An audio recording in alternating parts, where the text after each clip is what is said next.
circular path,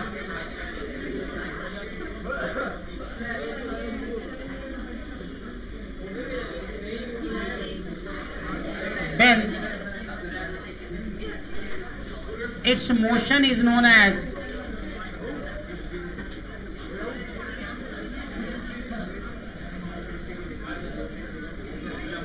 circular motion.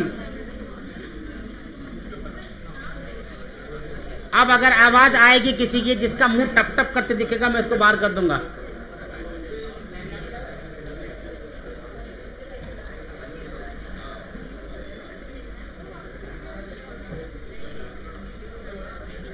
When a body moves on a circular path, then its motion is known as circular motion. Gym body ऐसे क्या body क्या दिखा रहा है?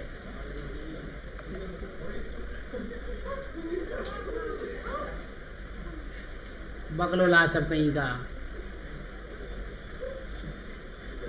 मरने का टाइम है क्या? हिचकी आ रही है. इन्ना लिल्लाहि व इन्ना इलैहि राजिऊन.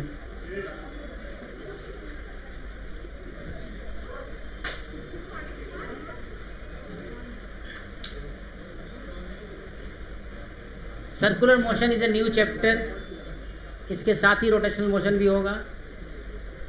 आपके स्टेट बोर्ड के सिलेबस में rotation motion with circular motion एक साथ दिया हुआ है.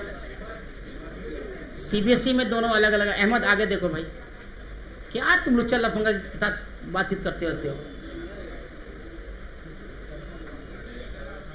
हाँ, अगर कोई बॉडी ऐसे चल रहा है या फिर ऐसे चल के फिर ऐसे हो जा रहा है, तो ऐसा मोशन जो है क्या कहलाएगा? सर्कुलर मोशन कहलाएगा. 700 जूता खाएगा मेरे से.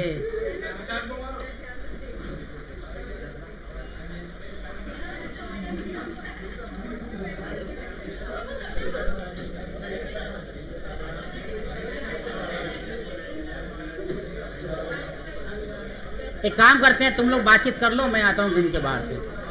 ठीक है, कर लो बातचीत, मैं आऊँ बाहर से.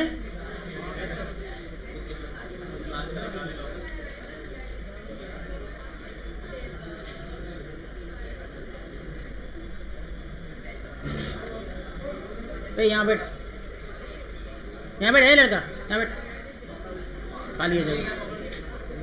जा बैठ.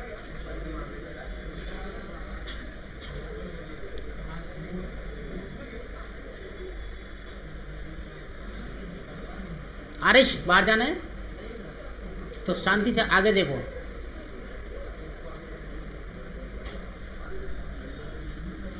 हाँ,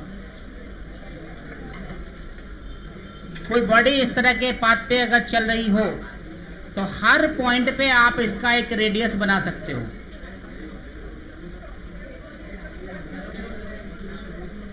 इस तरीके से.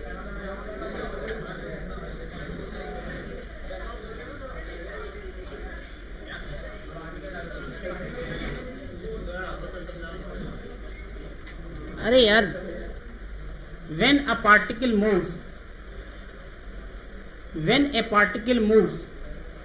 in such a way that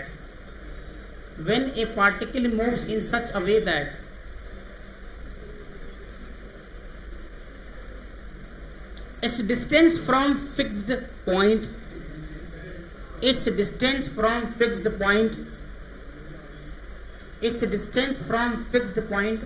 always remains constant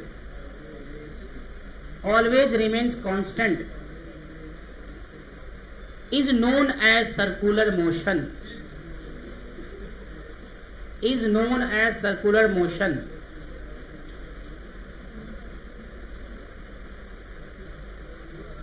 The fixed point is called center.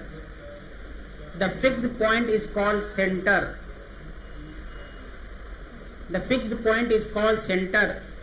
And the fixed distance is called radius. And the fixed distance is termed as or is called radius.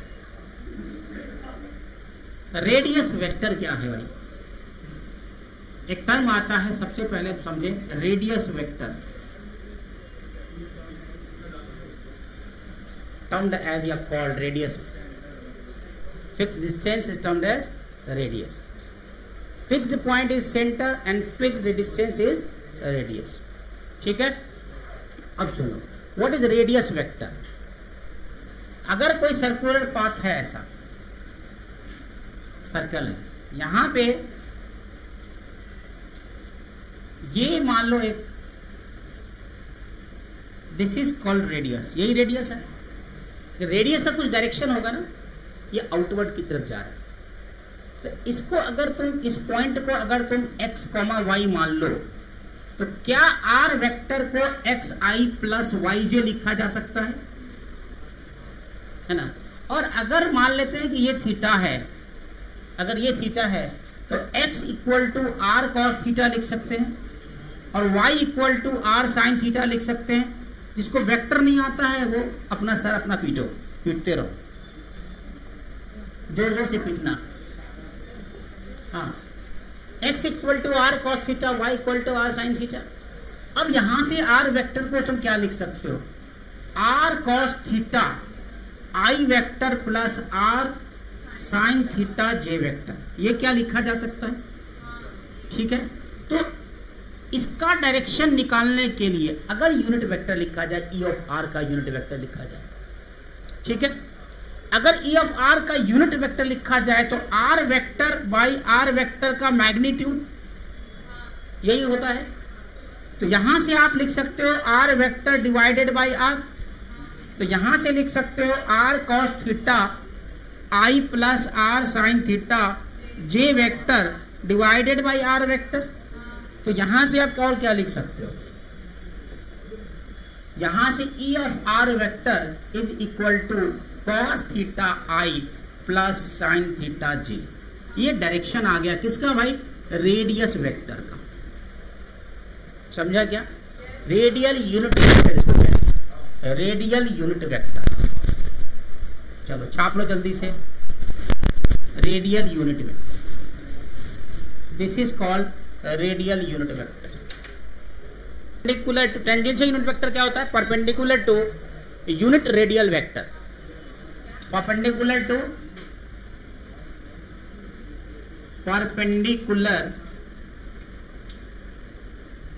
To unit radial या radial unit vector, जो भी radial vector is called tangential unit vector. वो कैसे होगा भाई साहब, देखो यहां से इस पॉइंट को तुम चूज करोगे तो यहां से एक लाइन ड्रॉ करो, तुम इधर भी ड्रॉ कर सकते हो, दिस इज तो टेंजेंशियल यूनिट वेक्टर। ठीक है, अब अगर इस पॉइंट को तुम थीटा मान के बनाओगे तो यहां से एक थीटा और हो सकता है कि नहीं हो सकता, कहां पे होगा थीटा, इसका एंगल ये थीटा है तो ये 90 माइनस थीटा है। अगर ये थीटा है तो ये 90 माइनस थीटा है। तो एक तुम्हारा हो सकता है टेंजेंशियल वेक्टर का और एक ये हो सकता है, तो दोनों भी तुम लिख सकते हो।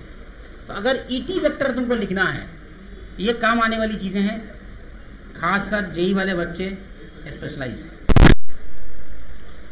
ये वेक्टर लिख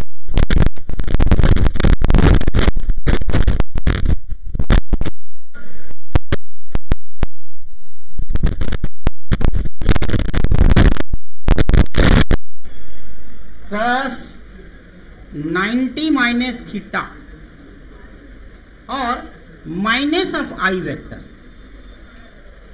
माइनस ऑफ आई क्यों लिखा, क्योंकि उल्टे डायरेक्शन में, plus sine 90 minus theta, plus ही रहेगा क्योंकि जे इधर है, तो जे वेक्टर। तो इसको क्या लिख सकते हो, माइनस ऑफ कॉस को साइन में चेंज कर देंगे क्योंकि ये 90 डिग्री है तो को फंक्शन में बदल जाएगा। तो कॉस साइन 90 माइनस थीटा मतलब साइन थीटा आई vector plus cos theta j vector, ये तुम्हारा आ गया ET, E of T vector. इसको तुम उल्टा भी लिख सकते हो, इसको तुम उल्टा भी लिख सकते हो। अगर इधर लिखना हो तो क्या लिखोगे, यहां से भी आप क्या चेक करने वाले हो, अगर ये थीटा है ये थीटा है, तो ये एंगल कितना होने जा रहा है, इसी को ले लो ना, ये एंगल कितना होने जा रहा है, थीटा होगा 90 माइनस थीटा होगा, चेक करो। ये अगर थीटा है तो ये थीटा होता है भाई साहब, ये है ना, तो यहाँ पे तो 90 माइनस थीटा हो गया ना ये। अरे सही है कि गलत है? सही बोला कि ना? ठीक है, तो यहां से भी तुम उलट जाएगा तुम्हारा। अगेन ET का unit vector is equal to, अब चेक करो इसको, ये एक प्लस में आई में प्लस में आ रहा है, तो आप लिखोगे cos 90 माइनस थीटा आई, और उसको माइनस कर देते है ना, साइन 90 माइनस थीटा जे, कैलकुलेशन चेक कर लेना सही है कि नहीं। तो sine theta I vector minus of cos theta j vector, तो खाली उलट गया है तुम्हारा, साइन था यहाँ साइन में माइनस में, यहाँ प्लस में। चेक कर लो एक बार, कंपोनेंट निकाला और कुछ नहीं किया मैंने, सिर्फ कंपोनेंट निकाला है।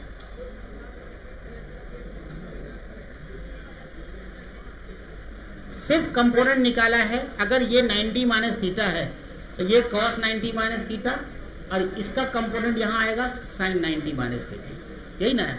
तो sin 90 minus theta cos theta होता है, और cos 90 minus theta sin theta होता है। नीचे वाला चूंकि इसको माइनस क्यों लिखा, इसलिए कि माइनस था, ये नीचे था इसीलिए। तब दोनों में तुम चेक कर सकते हो, दोनों अलग अलग है, लेकिन खाली साइन चेंज है और कुछ नहीं।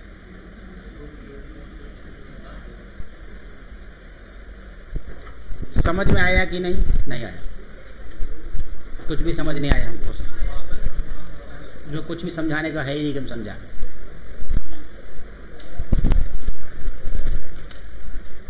सिर्फ रिजोल्यूशन ऑफ वेक्टर किया और कुछ नहीं किया। रिजोल्यूशन ऑफ वेक्टर है और कुछ नहीं, कंपोनेंट निकाला है वेक्टर का। ठीक है, नेक्स्ट।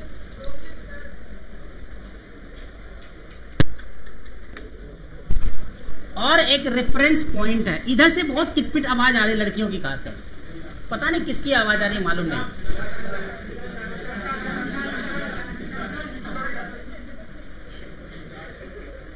हाँ,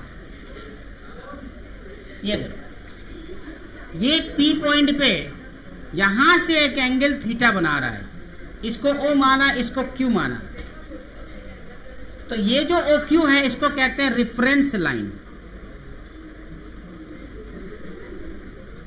और ये जो तुम्हारा पॉइंट है इसको कहते हैं reference point.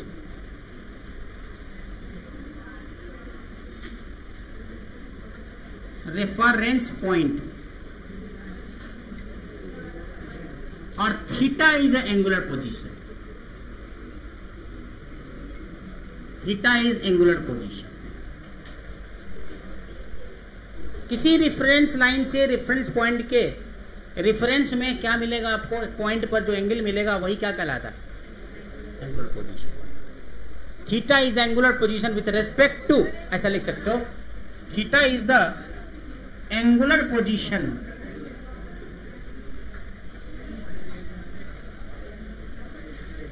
With respect to the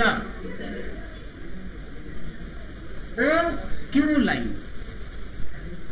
चाय बन रही है क्या पवन सर, है क्या? अभी नहीं बनेगी तो बोलिएगा हमको।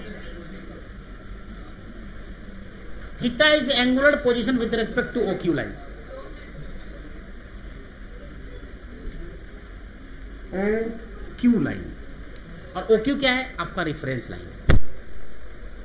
और एक बात इसमें बहुत इंपॉर्टेंट है जो नीट में खासकर पूछा जा सकता है कि angular position is a time instant. Angular position क्या है? टाइम इंस्टेंट है, मतलब इंस्टेंटेनियसली टाइम पे, मतलब टाइम पे डिफाइन करते हैं, मतलब इंस्टेंट टाइम पे, मतलब it is not defined for interval. ठीक है, तो इट इज क्या लिख सकते हो, it is defined for the time instant. तो जब यहां पे एक पॉइंट लिखो, it is defined for time instant. ये इंटरवल के लिए डिफाइन नहीं करते इसको, T1 से T2 तक नहीं, सिर्फ T1 या T2 या T3 या T4 ऐसा।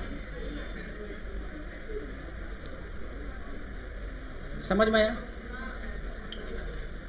इसको तुम ऐसे भी लिख सकते हो कि मान लो कि तुम्हारे पास ऐसा कोई सर्कुलर पाथ है और ये पोजीशन यहां से यहां गई थीटा है।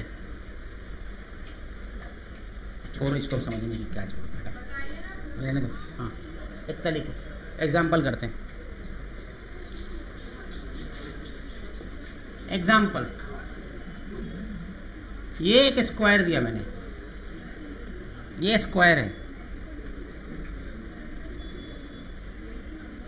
A B C D, और एक लाइन यहां से यहां तक, कुछ नहीं, रहने दो, स्क्वायर ही डायरेक्टली स्क्वायर है। आपको निकालना है find the angular position of B C D with respect to point A. हाँ, find angular position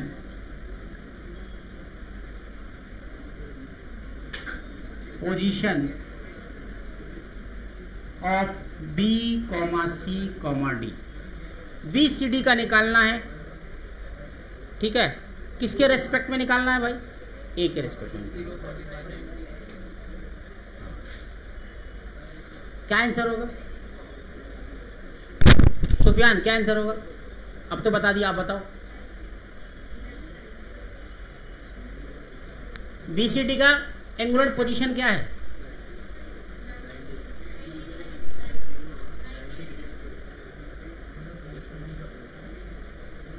with respect to this point आपको निकालना है, इस पॉइंट के रेस्पेक्ट में एंगुलर पोजीशन बतानी है, बी की, सी की, डी की। It is a square actually, ये ध्यान में रहे। किसकी 90 डिग्री है? बीसीडी की 90 डिग्री है। चुप रहो ना तुम लोग जरा सा। हाँ, बी की कितनी पोजीशन है? एंगुलर पोजीशन क्या है? आगे देख, तुम मत पीछे देख। तू क्या को देख रहा है? तेरा दोस्त फंस रहा है तो पीछे क्या को देख रहा है? हाँ, बी क्या? माथा पे सर पटको, सर को चेहरे पटको, अपने आप समझ आए कैसे।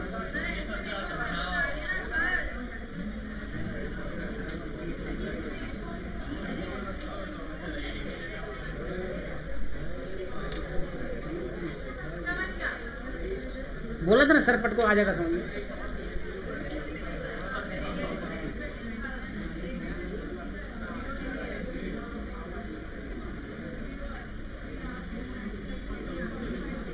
सुफियान, इसको बताओगे? कोई नहीं बोलेगा सुफियान के अलावा, सुफियान के अलावा कोई नहीं बोलेगा।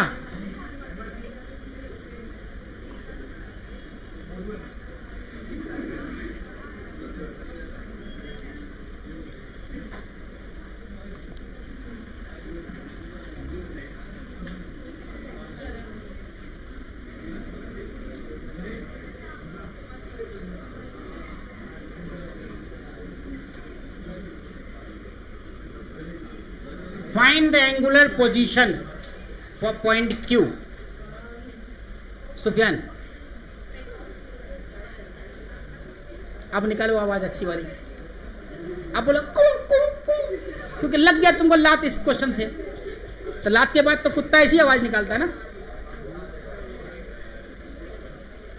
चुप रहो। कितना? सुफियान ही निकालेगा, दूसरा कोई नहीं निकालेगा इसको। आर अपॉन टू आर, तो यहां से जो इसकी एंगुलर पोजीशन निकालोगे तो वो sine theta equal to r by two r. R ने आर को काट दिया तो बचा 1/2, तो थीटा इक्वल टू 30 डिग्री। चमका कि नहीं? समझा? नेक्स्ट, एंगुलर डिस्प्लेसमेंट हटा दो।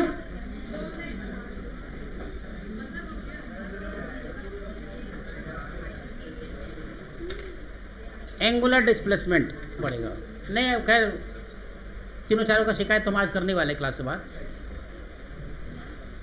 आज बोलेंगे भाई गार्जियन को बुला लीजिए इन लोगों के, और 7-8 दिन के लिए लोग को बाहर कर दीजिए ताकि लोग आराम कर सके। Change in, it is change in angular position, बस इतना ही से बात है। अच्छा, ये टाइम इंटरवल के define, it is defined for time interval. बाद में कोई बोलता है ना मेरे को, it is defined for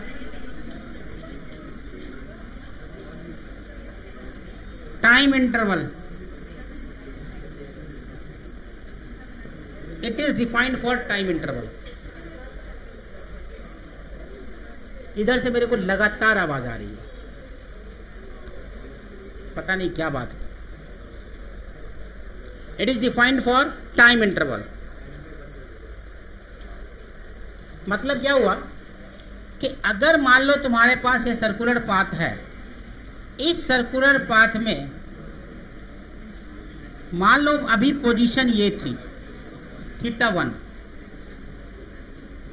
t1 time पे, और बाद में यहां पे चली गई θ2 पे, बाद में ये टाइम हो गया θ2 पे, ठीक है। तो यहां से आपको एंगुलर पोजीशन जो लिखनी है, तो एक तो एंगुलर पोजीशन ये है, दूसरा एंगुलर पोजीशन ये है, इस रेफरेंस लाइन से, है ना। तो यहां से तुम क्या लिख सकते हो, del theta that is angular displacement is called θ2 minus θ1, theta final minus theta initial, theta final minus theta initial is called angular, हमारा एंगुलर डिस्प्लेसमेंट है।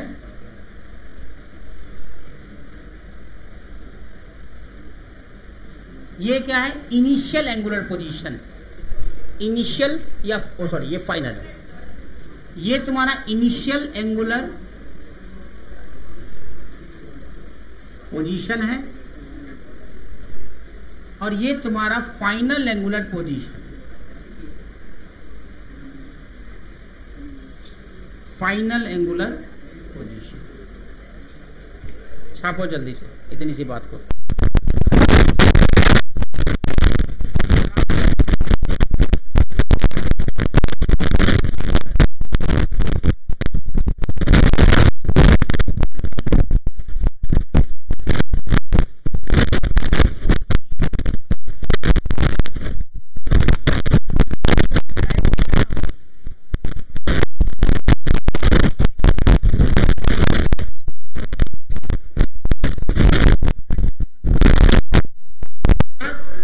को ऐसे करना पड़ेगा, और उसको फिर जो अंगूठा होगा वो क्या होगा, आपका डायरेक्शन।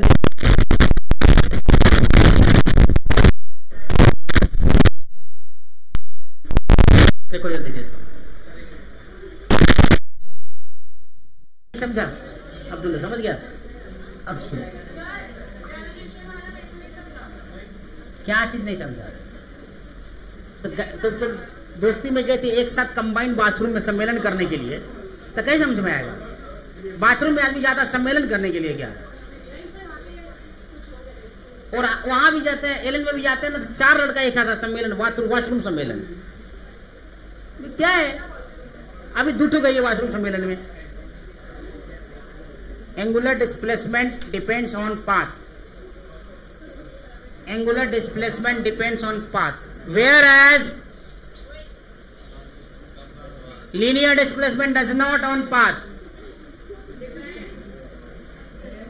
जब भी तुम हल्ला करोगे हम ऐसे ही चिल्लाएंगे। whereas linear displacement does not on path, हाँ वही, linear displacement does not depend on path, does not बोला मैंने शायद। अब ज्यादा नहीं बताएंगे, नहीं तो पागल कर देगी फिर से एक बार। और एक बात और इसमें खाली सुन लो बस,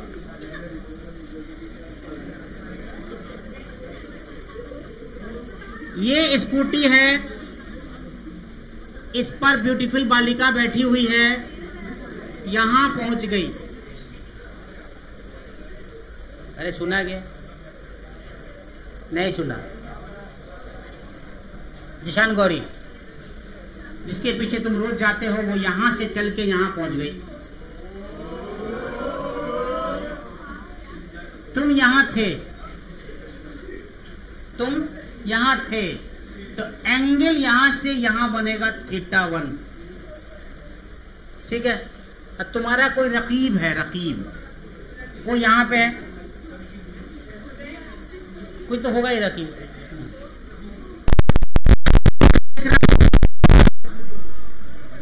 तो थीटा 2 और तोरा कोई हबीब है जो यहां था और यहां पहुंच गया, थीटा 3। क्या तीनों के लिए एंगुलर डिस्प्लेसमेंट सेम है या अलग अलग?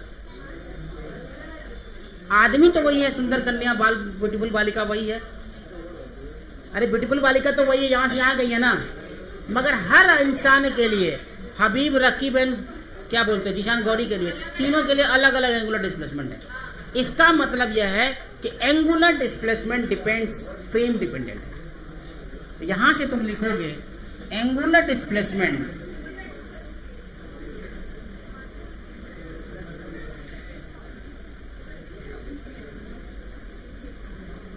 is frame dependent.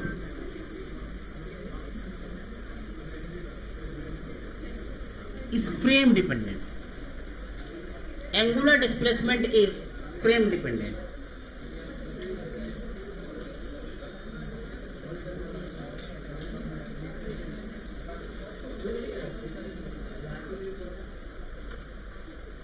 Angular displacement is angular velocity. The rate of change of angular displacement is called angular velocity.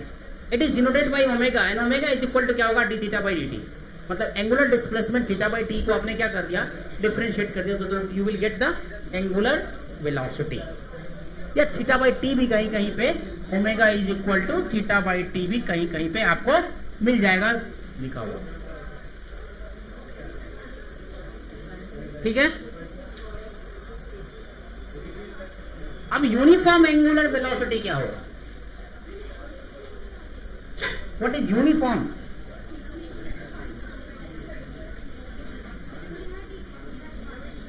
Uniform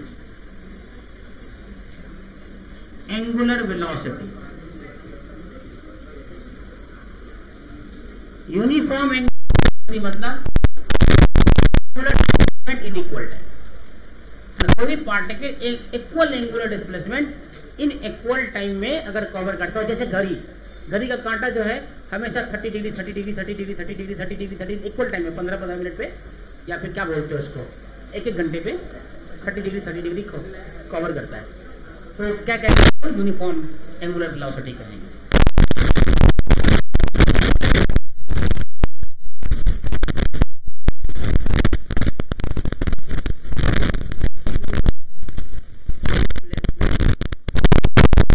कितना हल्ला करता है।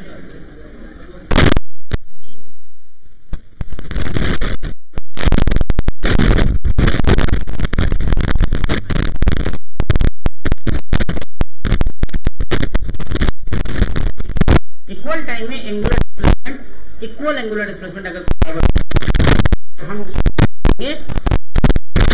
वेलोसिटी कहेंगे।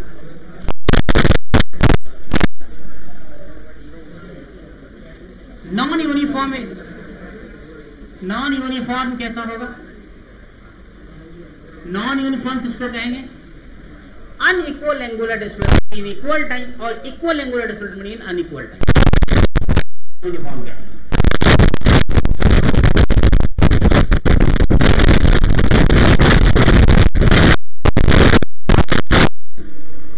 Angular displacement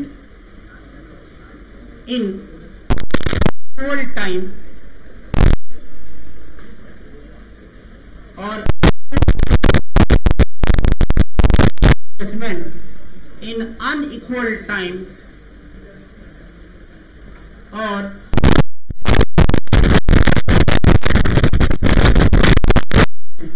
in unequal time.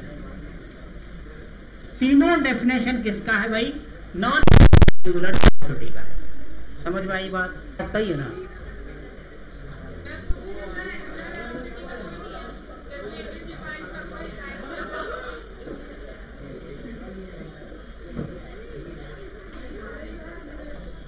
पढ़ाना ही बेकार है लोग को। एवरेज एंगुलर वेलोसिटी, तो omega average is equal to क्या होगा? Theta 2 minus theta 1 upon T2 minus T1। Theta 2 minus theta 1 T2 minus T1।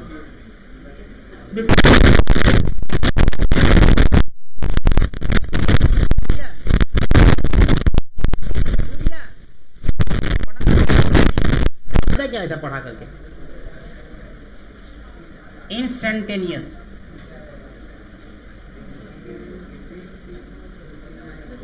Angular velocity.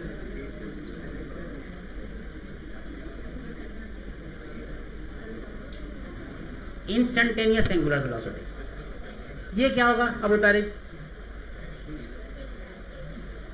क्या इसको del theta upon delta t लिख सकते हैं? ओमेगा एवरेज इक्वल टू, तो instantaneous को क्या लिखा था मैंने लीनियर में, याद है कुछ? हाँ, delta t tends to omega.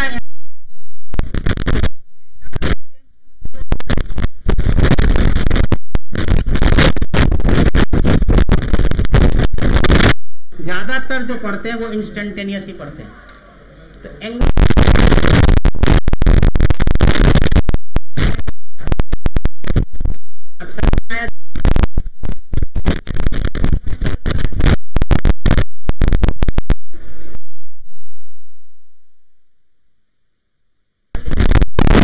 Theta बराबर a minus b t plus c t square. Angular velocity बताओ मेरे को। एग्जाम्पल 1 पहला एकदम बच्चा वाला question, theta equal to a minus b t plus c t square, what will be the omega? बोलो जबर। हाँ, 0 minus b plus 2c t. Yes yes, this is d theta by d t और यही omega है। Next सवाल, example 4t plus 3 कर दो, 3t square करो, थीटा बराबर 3t स्क्वायर प्लस 4। ये इक्वेशन दिया तुमको मैंने, फ्रॉम t बराबर 0 से t बराबर 4 तक। एंगुलर वेलोसिटी फ्रॉम t बराबर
angular velocity is a frame dependent और नॉट, ये बताओ।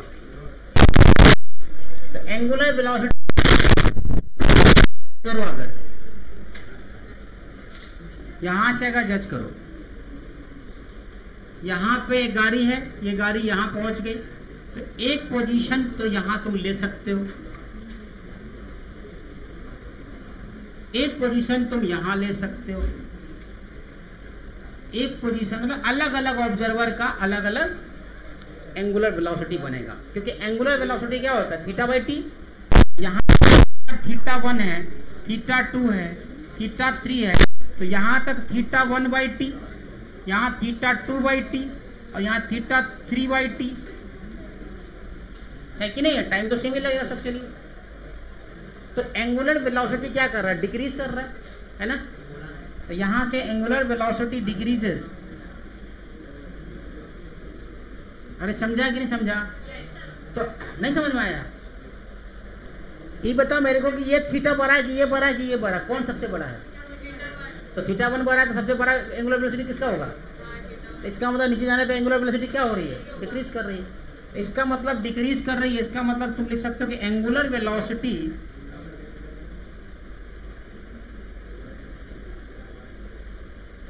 Is frame dependent quantity. Frame dependent quantity depend करता है कि ऑब्जर्वर कहां है, उसी पे डिपेंड करेगा एंगुलर वेलोसिटी कितनी हो रही है तुम्हारी। ठीक है, क्लियर? अब एंगुलर डिस्प्लेसमेंट, एंगुलर स्पीड क्या होता है? सिर्फ the magnitude of angular velocity is the angular speed. Simple सा डेफिनेशन है और कुछ नहीं है इसमें। The magnitude of angular velocity is angular speed. एक लाइन में लिख लो, angular speed magnitude of angular velocity is angular speed. Angular velocity angular speed है, उसका magnitude. Magnitude of angular velocity is called angular speed. काम का चीज बताने का टाइम बंद हो गया। समझ में आया यहां से? क्लियर है? v बराबर ओमेगा बराबर v बाई आर, ऐसा फार्मूला तुमने कई बार इस्तेमाल किया है। जब हम रे ऑप्टिक्स पढ़ रहे थे तो भी मैंने ये वाला फार्मूला इस्तेमाल करके एक न्यूमेरिकल बनाया था। इससे याद है कुछ ऐसा जो टॉर्च की रोशनी आ रही थी उसका कुछ हम निकाले थे हम लोग, तो यही फार्मूला हम लोगों ने वहां पे यूज किया था, v बराबर आर ओमेगा वाला। ठीक है, तो अगर इसको वेक्टर के फॉर्म में लिखना हो तो v vector is equal to omega cross r vector, या v equal to r cross omega क्या होने वाला है?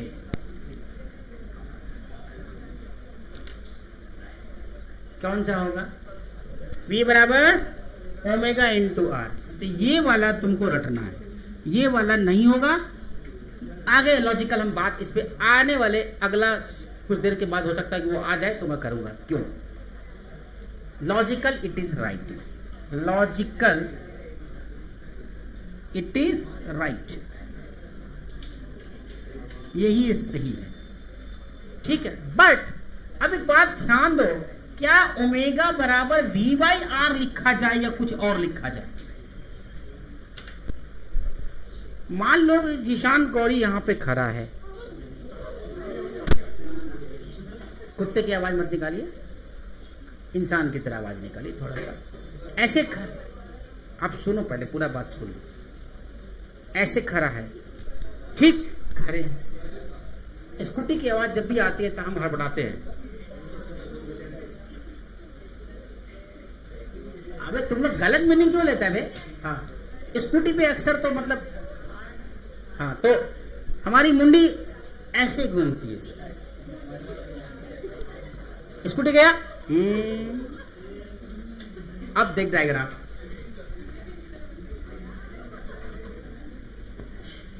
अब देख डायग्राम, ये हमारे ब्यूटीफुल बालिका की स्कूटी है और यहां पे जिशान गौरी है। ठीक है, तो ये स्कूटी यहां पहुंच गई। अब बेचारा गौर से इसको देख रहा है। इसकी मुंडी को घुमाने के लिए इसकी वेलोसिटी का 2 कंपोनेंट बन रहा है। ध्यान दे, ये वेलोसिटी है स्कूटी का, तो इसका मुंडी जो घुमा इसकी वजह से घुमा कि इसकी वजह से घुमा? किस कंपोनेंट की वजह से घुमा? दिस कंपोनेंट की वजह से घुमा। और ये क्या है? इसका परपेंडिकुलर है, इसीलिए ओमेगा बराबर जो लिखा जाता है वो v परपेंडिकुलर बाई आर लिखा जाता है। समझा? नहीं चमका? मुंडी को घुमाने के लिए विच component of velocity will be responsible? This velocity. यही ना, वेलोसिटी तो इधर है, इसका 2 कंपोनेंट है, एक इधर एक इधर। जिशान की मुंडी इधर घूम रही है, ऐसे गाड़ी ऐसे जा रही है, तुम्हारा मुंडी ऐसे घूम रहा है, तो वेलोसिटी तो इधर है, तो तुम्हारा मुंडी ऐसे क्या घूम रहा है? सोचा कुछ? तो इस जो वेलोसिटी है इसके दो कंपोनेंट है, एक स्ट्रेट में एक इधर। तो ये वाला जो कंपोनेंट है ना वेलोसिटी का, वही तुम्हारी मुंडी को घुमा रहा है। समझा क्या है कि नहीं? मुंडी अपने आप घूम जाती है कहीं कहीं पे, चाहे स्कूटी जा रहा हो, है ना, चाहे कुछ और जा रहा हो, गर गर गर गर गर आवाज आएगी। अच्छा ठीक है, सवाल क्या है? आपको निकालना है omega. What will be the omega? V perpendicular means अगर ये वेलोसिटी 10 मीटर पर सेकेंड से जा रहा है तो निकालना है। निकालो। ओमेगा इक्वल टू 8/13 आंसर है, ना 13 ना मेरा 13। समझ आया? क्लियर है? तो इस ओमेगा का जो डेफिनेशन लिखना है वो ऐसे लिख दो, ओमेगा इज इक्वल टू क्या चीज, यहां पर एक पॉइंट लिख लो, मुंडी के रोटेशन के लिए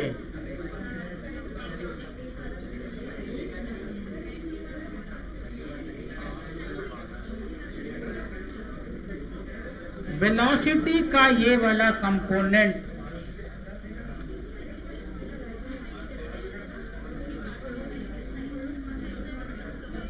रिस्पॉन्सिबल है।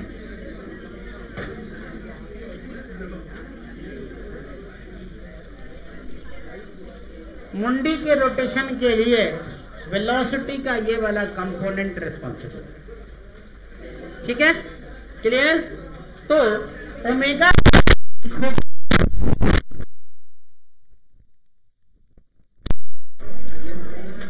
Component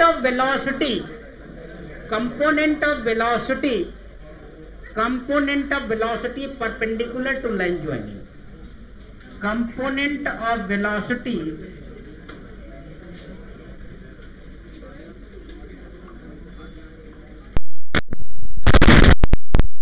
line joining. कौन सा लाइन ज्वाइनिंग भाई? फ्रॉम ऑब्जर्वर टू पार्टिकल की पोजीशन, वो जो लाइन ज्वाइनिंग उसके perpendicular component.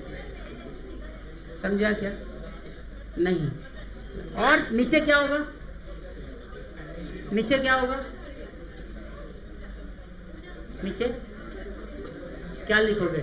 Length of line joining between, length of line joining between observer and position of particle, observer and position of particle.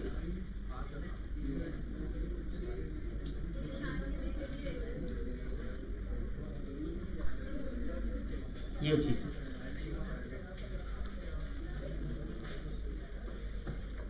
ये तुम्हारा definition. Find the you when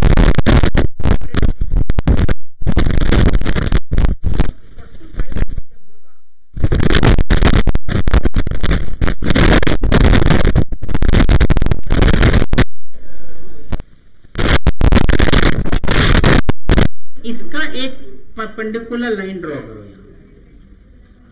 यही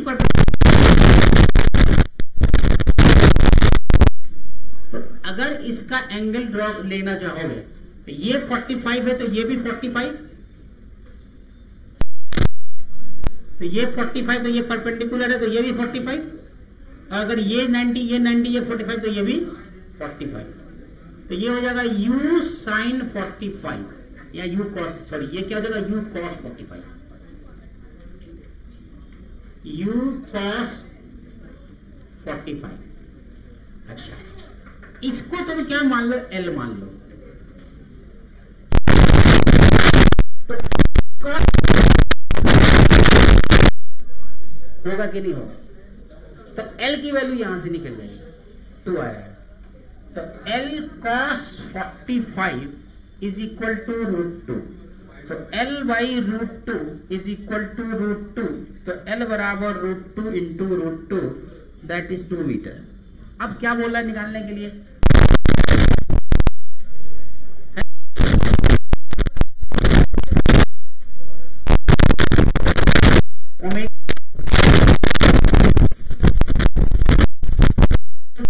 U cos 45,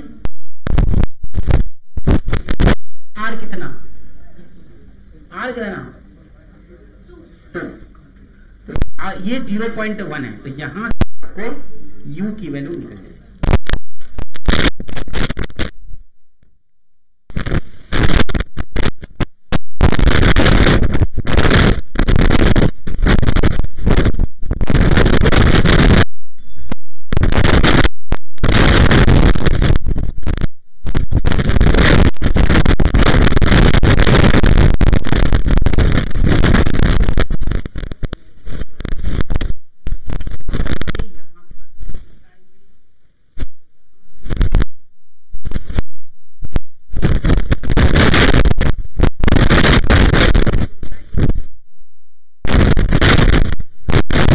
Velocity will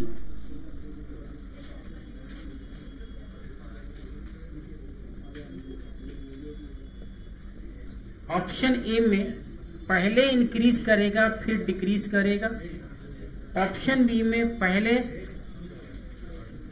decrease करेगा और फिर increase करेगा, option C में लगातार increase करेगा, ऑप्शन डी में लगातार डिक्रीज करेगा। एंगुलर वेलोसिटी के साथ क्या होने जा रहा है, या फिर कांस्टेंट रहेगा। पांचवा ऑप्शन एक और ले लो, कांस्टेंट रहेगा, कुछ नहीं बदलने वाला। और कांस्टेंट, चलो ई भी ले लेते हैं, कांस्टेंट क्या होने वाला है, से यहां आने में, के यहां से यहां आने में थीटा क्या हो रहा है, इंक्रीज कर रहा है कि डिक्रीज कर रहा है, थीटा इंक्रीज कर रहा है, थीटा इंक्रीज कर रहा है। वाह भगवान, कहां हो आप, कहां हो भगवान, जमीन पर उतर कर एक बार वापस अवतार लेकर आओ और जो मुझे सताए उसका संहार करो। अरे बेवकूफ, थीटा डिक्रीज कर रहा है ना यहां से आने में, थीटा डिक्रीज होगा तो कॉस थीटा की वैल्यू बढ़ेगी घटेगी, तो कॉस थीटा की वैल्यू बढ़ेगी तो ओमेगा बढ़ेगा घटेगा। तो पहले क्या कर रहा है, ओमेगा इंक्रीज कर रहा है कि नहीं कर रहा है,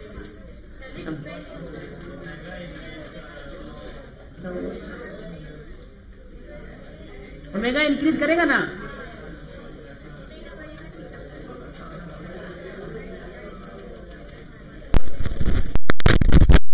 कुछ ना होगा रे, तुमको कुछ समझ नहीं आएगा इसमें है क्या, नहीं समझ में आया। इस बार तो निशान गौरी को भी समझ आ गया।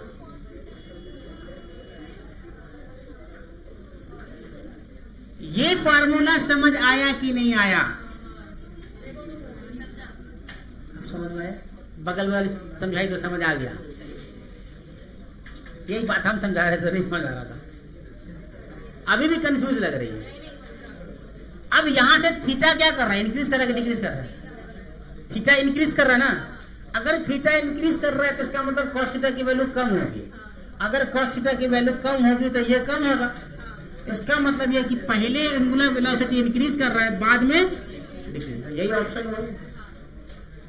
समझ आया, ठीक है छात्र लोग। फाइंड ओमेगा बी, 10 मीटर पर सेकंड से ये जा रहा है ऐसे, और ये 20 मीटर पर सेकंड से, तो आपको angular velocity, relative angular velocity actually निकालने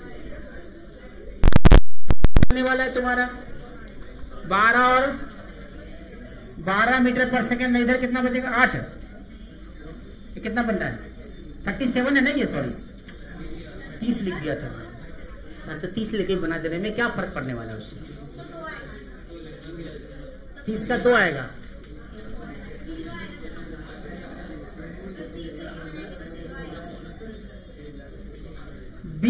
sin 30 डिग्री कितना होता है अगर 30 लेके बनाया है तो देखो v sin 30 डिग्री, sin 30 की वैल्यू कितनी है?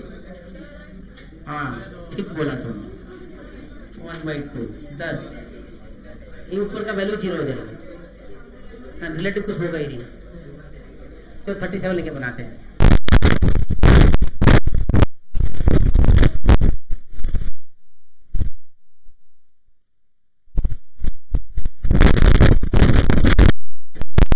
करेंगे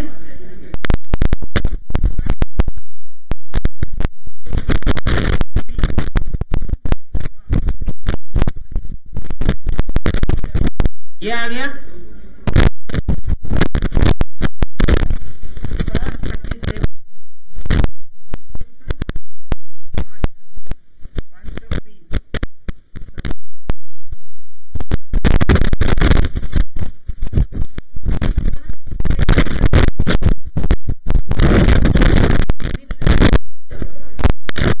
परपेंडिकुलर रिलेटिव निकालना पड़ेगा।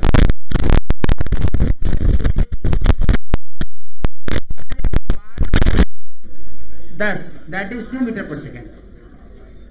तो ओमेगा बराबर क्या हो जाएगा?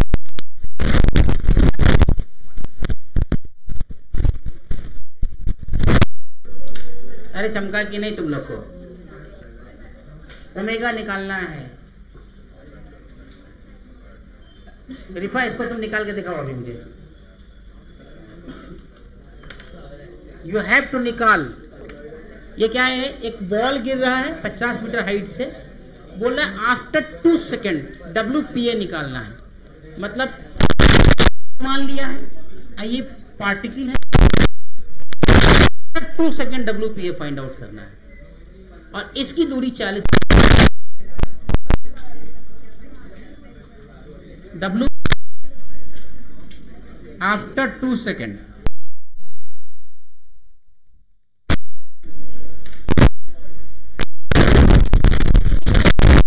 वो इसी मैं बोल देता हूं कभी कभी कुछ। ये क्या हुआ? ये समझ आया सबको? क्लियर? बहुत आसान सवाल है, ये भी कुछ नहीं। डायलॉग देने के लिए बोल देते कि जेई का सवाल है नीट का ही, जेई दोनों कंबाइंड है, जेई मेंस का है, मतलब कंबाइंड सवाल है। ऐसे सवाल आ सकते हैं किसी को भी। प्रैक्टिस करोगे तो ये सब आसान हो जाता है बहुत ही, समझे क्या? प्रैक्टिस से ही सब आसान सवाल सब। एक दो डायग्राम देखिए गौर से। V से नीचे 10 से इधर, तो बोझ से पूछ क्या रहा है आपसे कि ओमेगा A to B निकालिए, omega of A with respect to B निकाल। करो कैलकुलेट, आसान है। मैंने तो ये पता नहीं कितना है।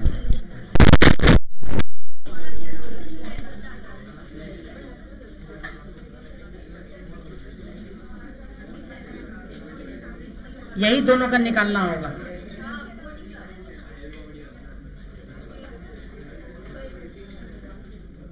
ये 30 53 ना, ये एंगल कितना आएगा? 37 आ जाएगा। ये एंगल 37, ये एंगल 37। तो 10 cos और 10 sin, 10 sin 37, और यहां पे V है ना, V cos 37। अब जरा कांस्टेंट याद कर न्यूटन्स लॉज ऑफ मोशन का। क्या V cos 37 is equal to 10 sin 37? एक ही लाइन पे वेलोसिटी एक ही रस्सी में एक ही होगी ना, मान लिया है। कांस्टेंट कॉन्सेप्ट समझ लो, रस्सी है नहीं है। इस लाइन पे वेलोसिटी एक ही पार्टिकल का, ये वाला velocity 10 sin 37 is equal to V cos 37, तो 15/2 आ रहा है ना। तो यहां से आप क्या लिखोगे?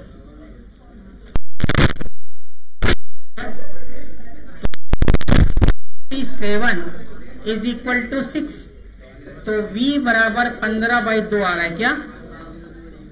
तो 15/2 sin 37, 15/2 sin 37, तो कितना आया? 15/2 sin 37 3/5, तो 5 या 15। अरे कुछ गलत आ रहा है,